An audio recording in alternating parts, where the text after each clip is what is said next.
ఛానల్కు స్వాగతం. మనం విశిష్ట తెలుగు మహిళలు అనే ఈ కార్యక్రమం ద్వారా అనేక మంది మహిళామణుల జీవిత గాథల గురించి, వారు సాధించిన విజయాల గురించి తెలుసుకుంటున్నాం కదండి. ఈరోజు మధుర శృంగార కవయిత్రి ముద్దుపళని గారి గురించి తెలుసుకుందాం. తేటలుగా జిగిముత్యపు పేటలుగా, పంచదార మేటలుగా, భూదోటలుగా, రాచిలుకల మాటలుగా, ముద్దుపళని మాటలు దనరున్. ఇది ముద్దుపళని మధురమైన కవిత్వం. ముద్దుపళని తంజావూరు మహారాష్ట్ర రాజుల కాలం నాటి కవయిత్రీమణి.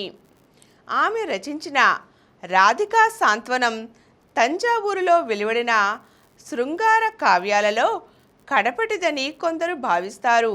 చదివిన కొద్దీ చెవులూరించే ఈ కావ్యం శృంగార రసరాజ్యానికి రాజధాని అంటారు ఆరుద్ర. ముద్దుపళని వారాంగణ. తంజావూరులో తంజానాయికి ఒక వేశ్య, వీణ విద్వాంసురాలు, మధుర గాయని.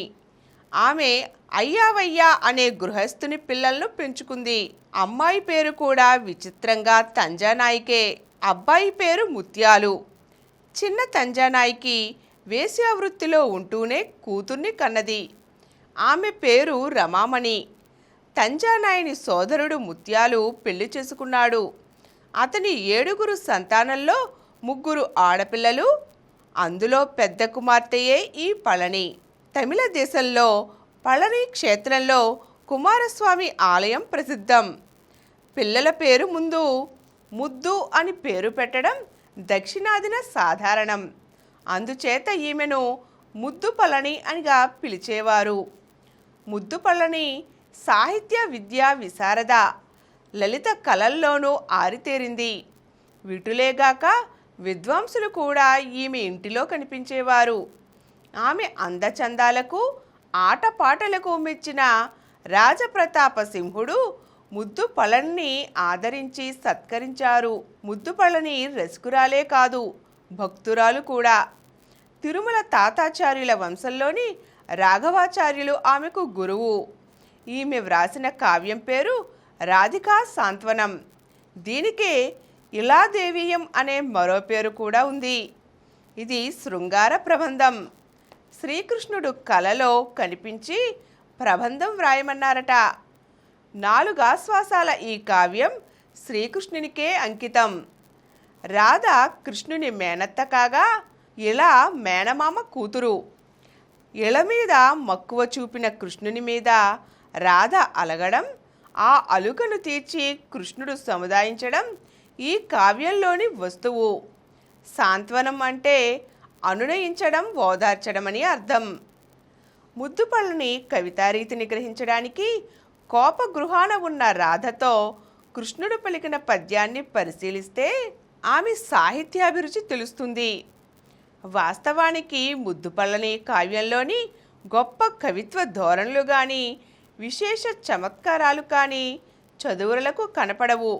అయితే సమకాలీక కవుల పాండిత్య పాటవాలు ఈమెలో లేనట్టే వాళ్ళ లోపాలు కూడా లేవు. తనకు తెలిసిన విషయాలు మనకి తెలియని విధంగా ఊహించి అందరికీ తెలిసే భాషలో చెప్పింది ఆవిడ. రాధికా సాంత్వనంలో పచ్చి శృంగారం ఉందని చాలామంది విమర్శించారు. కందుకూరి వీరేశలింగం గారు కూడా దీన్ని వ్యతిరేకించారు. అయితే 1910లో ఈ విమర్శకు స్పందించిన బెంగుళూరు నాగరత్నం అనే నాట్య కళాకారిణి ఈ పుస్తకాన్ని ముద్రించారు. దానికి ఆమె వ్రాసిన పీఠిక సమాజంలో పెద్ద దుమారం రేపింది. ఈ పీఠికలో నాగరత్నం అగ్నిసాక్షిగా పెళ్లాడిన భర్త ఉండగా మరొకరితో వెళ్ళడం జారత్వం అనిపించుకుంటుందే కానీ కులవృత్తిని పాటిస్తున్న మేము జారులం కాము. ఇది సిగ్గుమాలిన రచనే అయితే శిష్టులు అనిపించుకున్న పురుషులు కూడా రాయకూడదు కదా. కందుకూరి వారు స్వయంగా రాసిన రసిక జన మనోభిరంజనంలో కన్నా ఇందులో పచ్చిబూతులున్నాయా అని ప్రశ్నించారు. ఈ కావ్యాన్ని ప్రభుత్వం నిషేధించింది కూడా. టంగుటూరు ప్రకాశం గారి ప్రభుత్వంలో ఈ నిషేధం తొలగింది. కొందరు విమర్శకులు, పండితులు కావ్యంలోని గుణానికన్నా ముద్దుపళని కులానికి, ఆమె స్త్రీత్వానికి ప్రాధాన్యమిచ్చి విమర్శలు చేశారు. ముద్దుపళ్ళని రససిద్ధి చెందిన వనిత.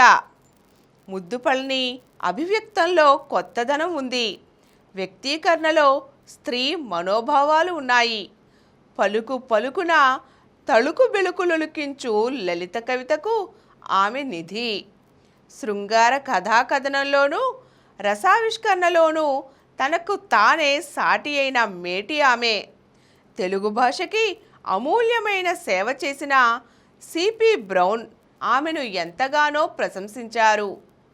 ఈరోజు మనం మధుర కవిత్వంతో శృంగార రసాన్ని ఒలికించిన ముద్దుపళని కవయిత్రి గురించి తెలుసుకున్నాం కదండి. మరో విశిష్ట తెలుగు మహిళామణితో మళ్ళీ కలుద్దాం. ఈ కార్యక్రమం మీకు ఎంతో నచ్చింది కదా. ఇటువంటి మరిన్ని వీడియోల కోసం అనతి కాలంలోనే 21 కోట్ల వ్యూస్ సాధించిన సమరం ఛానల్ సమర్పించు సమరం మగువ ఛానల్కు సబ్స్క్రైబ్ చేయండి, లైక్ చేయండి, మీ ఫ్రెండ్స్కి షేర్ చేయండి.